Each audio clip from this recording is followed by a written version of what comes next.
La nuit s'est plutôt bien déroulée à Nairobi.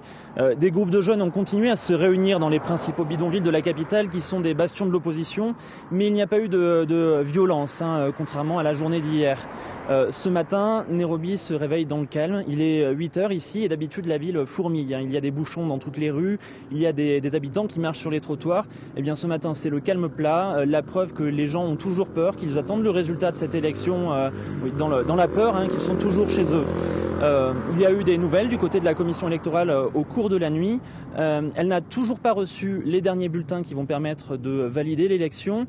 Elle a aussi affirmé dans une conférence de presse qui s'est tenue aux alentours de minuit qu'il y avait bien eu un piratage des systèmes de transmission qui permettent d'envoyer les résultats ici à Nairobi.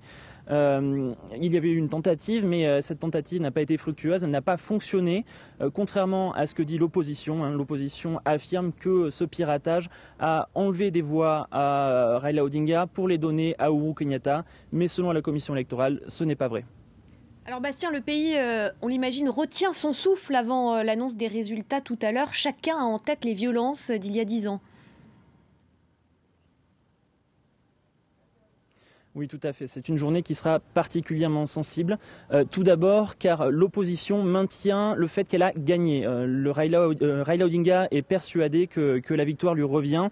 L'opposition a un centre de comptage des voix indépendant qui ne dépend pas de la commission électorale. Et selon lui, Raila Odinga serait en tête d'1 million de voix, contrairement à ce que dit la commission électorale qui met le président sortant Uhuru Kenyatta avec 1,5 million de voix d'avance. Si la commission électorale annonce bien les résultats aujourd'hui comme c'est prévu, eh bien, les manifestants de Raila Odinga, ses supporters pourraient descendre dans la rue. Cela pourrait être réprimé, comme ça a été le cas hier par la police. Ça fait au moins 5 morts et plusieurs blessés.